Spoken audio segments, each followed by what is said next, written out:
Hello and welcome all of you. मैं Amit Purohit, lecturer civil, government polytechnic college Jodhpur, आपका इस video lecture में स्वागत करता हूं। हम लोग जो है डिप्लोमा के थर्ड ईयर के सिविल ब्रांच के design of steel structure subject, जिसका कि कोड C302 है, उसके chapter 4 tension member, design of tension member के बारे में अध्ययन कर रहे हैं। इस इस लेक्चर में हम topic 4.5 design of tension member flats के लिए डिज़ाइन प्रोसीजर को समझेंगे। फ्लैट्स जो होती है वो rectangular cross section, solid rectangular cross section होता है, जिसकी कुछ विड्थ और थिकनेस होती है और अलग अलग लेंथ्स में थिकनेस और विड्थ में ये अवेलेबल है और लेंथ उसकी होती है। इसको जो स्पेसिफाइड किया जाता है वो थिकनेस और विड्थ के हिसाब से स्पेसिफाई किया जाता है। लेंथ इसकी जो भी फैक्ट्री में जितनी भी मैक्सिमम बनती है उसके हिसाब से अवेलेबल होती है। टेंशन मेंबर का डिज़ाइन जो है उसके प्रोसीजर में हम लोगों ने पिछले वीडियोस में ये समझा था, ये अध्ययन किया है कि टेंशन मेंबर की जो स्ट्रेंथ है वो यील्डिंग से हमें मिलती है, दूसरा हमें क्रिटिकल सेक्शन के रप्चर से मिलती है और तीसरा जो है ब्लॉक शियर स्ट्रेंथ से भी मिलती है। इनमें से जो सबसे कम होगा वो उसकी डिज़ाइन स्ट्रेंथ कहलाती है। तो टेंशन मेंबर का एनालिसिस का अगर क्वेश्चन आता है, एनालिसिस के क्वेश्चन में हमें क्या करना होता है कि कोई टेंशन मेंबर जो है वो डिज़ाइन किया हुआ है, वो टेंशन मेंबर का क्रॉस सेक्शन गिवन है और हमें उसकी लोड कैरिंग कैपेसिटी निकालनी होती है। और उसका रिवर्स क्वेश्चन क्या हो सकता है, हमें लोड गिवन होता है, डिज़ाइन फोर्स या वर्किंग फोर्स गिवन होता है और हमें उसके लिए सूटेबल क्रॉस सेक्शन डिज़ाइन करके प्रोवाइड करा के देना होता है, उसकी ड्राइंग देनी होती है। तो टेंशन मेंबर डिज़ाइन के अंदर जो है हम लोग डिज़ाइन करने के लिए स्ट्रेंथ ड्यू टू यील्डिंग वाला, strength due to gross section yielding वाला जो फॉर्मूला है उससे TDG equal to AG/FY upon gamma m0, उससे जो है हम AG ग्रॉस एरिया जो रिक्वायर्ड है वो निकाल लेंगे अप्रॉक्सीमेटली, और उस एरिया के बराबर एरिया देने वाला या उससे ज़्यादा एरिया वाला कोई भी क्रॉस सेक्शन चूज़ करके प्रोवाइड कर देंगे।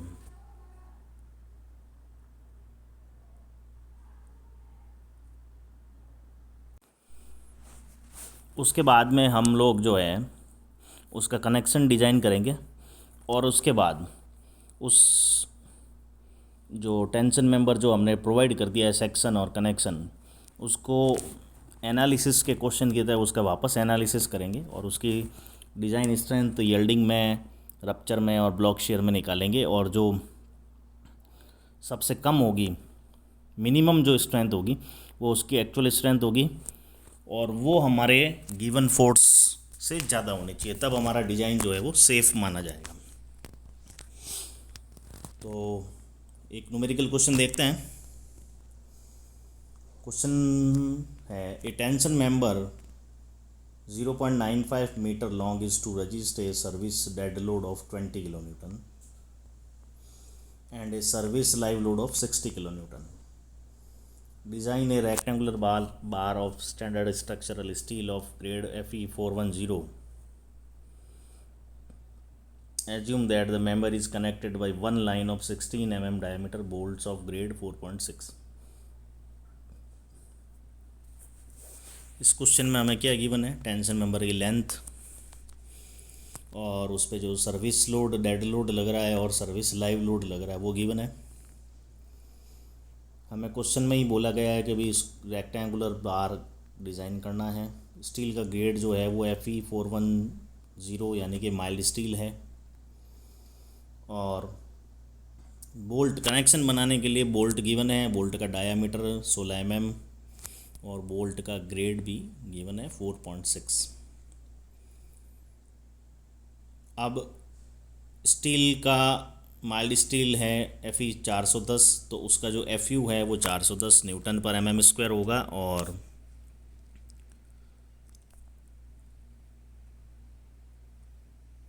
Fy जो होगा वो 250 न्यूटन पर mm² होगा, यील्ड स्ट्रेंथ और ultimate strength.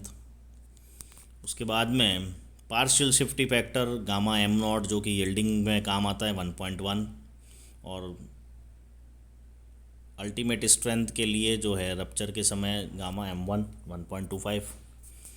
Partial safety factor for dead load and live load, अगर डेड लोड और लाइव लोड का कॉम्बिनेशन हो तो IS 800 कोड में ये गिवन है टेबल के अंदर कि डेड लोड लाइव लोड दोनों पे 1.5 का partial safety factor for load लगाना है लिमिट स्टेट डिज़ाइन मेथड के अंदर। और 16 mm डायमीटर बोल्ट अगर है तो उसका बोल्ट होल का जो बोल्ट लगाने के लिए जो होल करेंगे उसका डाया जो है वो DH से नोटेट करते हैं, वो 18 mm होगा। ये भी कोड में गिवन है चैप्टर 10 के अंदर। फिर चूंकि लिमिट स्टेट डिज़ाइन मेथड हम यूज़ कर रहे हैं तो टेंसाइल लोड निकालना पड़ेगा। डिज़ाइंड लोड या फैक्टर्ड लोड वो हो जाएगा service load into partial safety factor gamma F। अब चूंकि डेड लोड पे भी 1.5 लगेगा और लाइव लोड पे भी 1.5 लगेगा, तो डेड लोड 20 गिवन है, लाइव लोड 60 गिवन है, दोनों पे 1.5 लगा दिया है और टोटल लोड हमने कैलकुलेट कर लिया है 120 किलो न्यूटन, यानी कि हमें 120 किलो न्यूटन लोड के लिए मेंबर डिज़ाइन करना है। अब फर्स्ट स्टेप में हम लोग क्या करेंगे, पहले क्रॉस सेक्शन यील्डिंग वाला फॉर्मूला यूज़ करते हुए एरिया कैलकुलेट करेंगे, अप्रोक्सीमेट एरिया। तो ग्रॉस एरिया इससे हमें मिलेगा TDG = AG Fy / gamma m0 वाला फार्मूला यूज़ कर लेंगे, उसको रीअरेंज करेंगे और एक ग्रॉस रिक्वायर्ड निकाल लेंगे। 120 किलो न्यूटन है, उसको न्यूटन में बदल देंगे 120 × 10³ × 1.1 गामा m0 / Fy 250। चूँकि Fy की वैल्यू न्यूटन के अंदर है इसलिए फोर्स को भी जो है 120 किलो न्यूटन से न्यूटन में बदलना पड़ेगा। तो ग्रॉस एरिया रिक्वायर्ड आया 528 mm²। हमने बार का डाया एज्यूम कर लिया, फ्लैट का जो डाया है रेक्टेंगुलर फ्लैट जो है उसकी थिकनेस एज्यूम करी 10 mm। तो विड्थ रिक्वायर्ड एरिया के अंदर जो है थिकनेस का डिवाइड करके विड्थ निकाल लेंगे, रिक्वायर्ड विड्थ आ गई 52.8 mm। अब इसको थोड़ा सा हायर साइड में राउंड ऑफ कर लेंगे तो हम लोगों ने जो है 60 mm वाइड और 10 mm thick flat section choose कर लिया रेक्टेंगुलर बार। बोल्ट हम उसमें एक लाइन में लगाएंगे जैसा कि क्वेश्चन में गिवन है। ग्रॉस एरिया प्रोवाइडेड क्या हो जाएगा,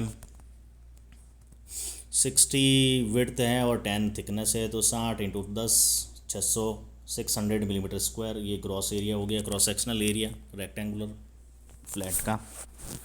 फिर tensile strength due to gross section yielding. अब इसको सबसे पहले जो है हम यील्डिंग में चेक कर लेते हैं। TDG = AG Fy / gamma m0। तो यहाँ से हमें मिल रहा है 136 किलो न्यूटन। 136 किलो न्यूटन हमारा जो डिज़ाइन फोर्स है वो 120 है। इसका मतलब यील्डिंग में ये सेफ़ है। टेंशन मेंबर को सेफ़ होने के लिए तीनों क्राइटेरिया में सेफ़ होना ज़रूरी है। तो उसके बाद में हम उसको जो है नेट एरिया रप्चर उसके अंदर चेक करेंगे तो नेट एरिया प्रोवाइडेड क्या होगा, चूँकि हमने ये आप लोग देखिए आगे फिगर में इस तरह से बोल्ट का अरेंजमेंट करेंगे तो किसी भी एक क्रॉस सेक्शन के ऊपर एक ही बोल्ट आएगी।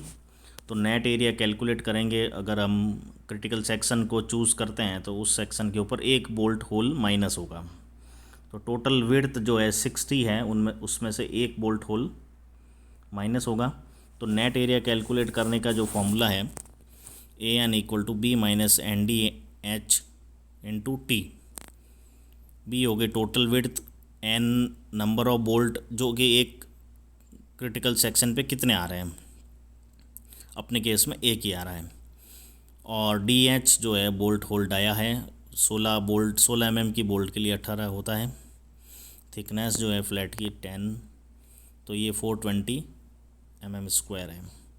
तो design strength due to rupture of critical section, तो किसी भी कोई भी क्रिटिकल सेक्शन लेंगे तो सभी पे एक ही बोल्ट होल माइनस होगा।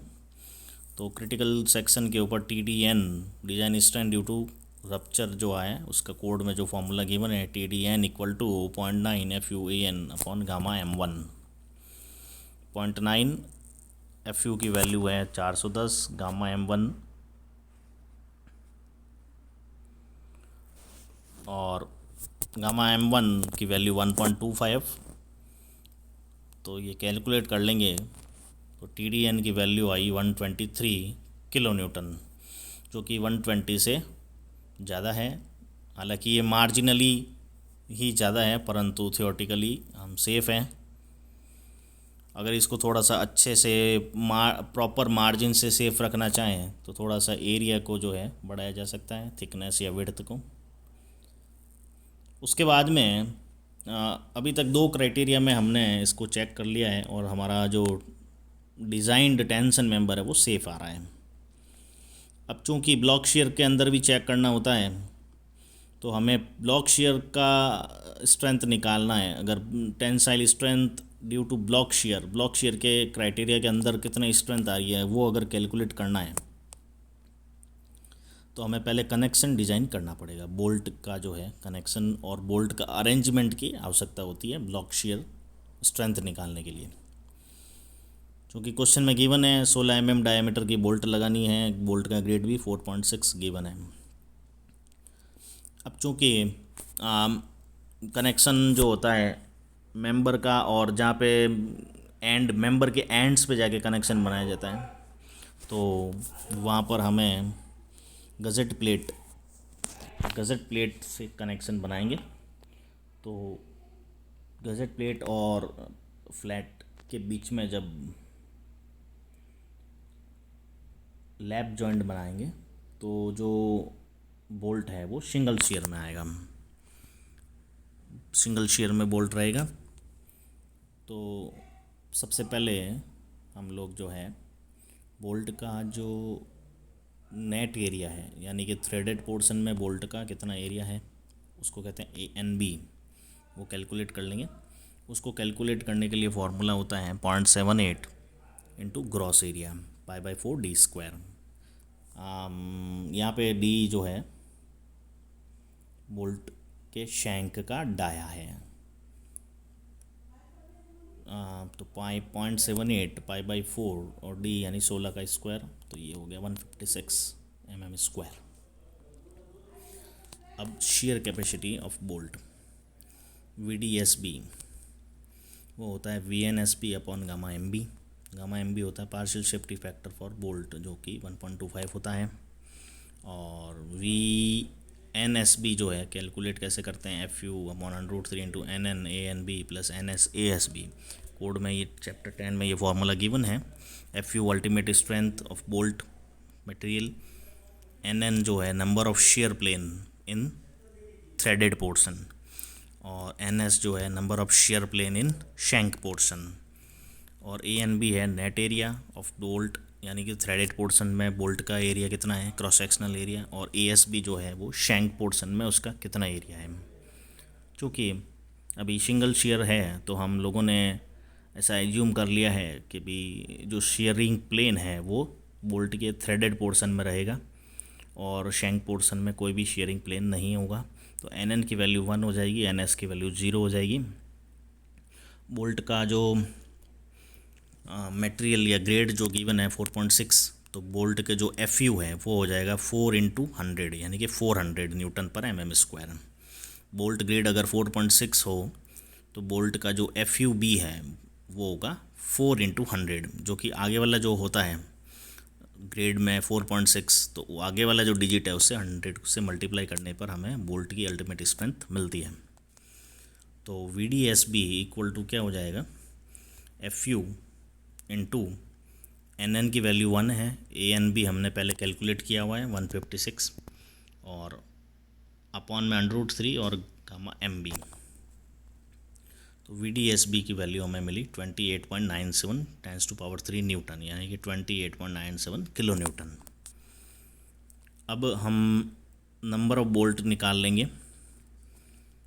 हम ऐसा नॉर्मली जो होता है, अगर सफिशिएंट पिच और सफिशिएंट एज डिस्टेंस गिवन हो, प्रोवाइड कराई जाए, तो जो बोल्ट की जो स्ट्रेंथ है वो जो है शेयरिंग से गवर्न होती है। सिंगल शेयर के केस में अगर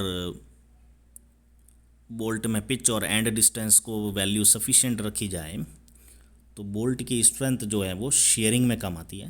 तो इसलिए हम ऐसा एज्यूम कर रहे हैं अभी, और मोस्टली ऐसा होता है कि बोल्ट की जो स्ट्रेंथ है वो शेयरिंग में कम आती है। तो नंबर ऑफ बोल्ट रिक्वायर्ड जो है, हम बोल्ट वैल्यू या बोल्ट की स्ट्रेंथ, एक बोल्ट की स्ट्रेंथ जो है वो 28.97 मानते हुए बोल्ट की नंबर कैलकुलेट कर लेंगे।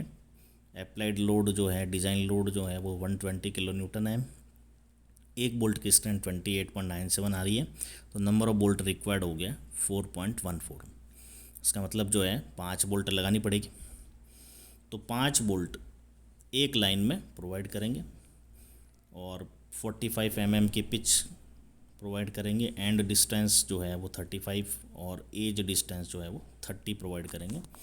और ये सब जो अरेंजमेंट हमने प्रोवाइड किया है वो इस फिगर में हम शो कर रहे हैं। एंड डिस्टेंस 35, पिच 45 और एज डिस्टेंस 30।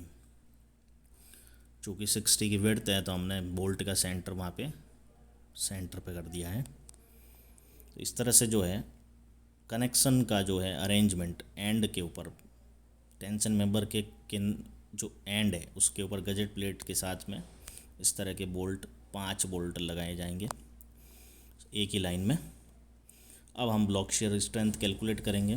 तो इसके लिए जो डॉटेड पोर्शन हमने बनाया है, शेडेड पोर्शन बनाया है, वो ब्लॉक शेयर फेलियर का बनाया है कि भाई ब्लॉक शेयर फेल होगा तो इस तरह का ब्लॉक कट कर अलग हो जाएगा जो शेडेड पोर्शन है, और जो डॉटेड लाइन है वो शेयरिंग प्लेन है उसका।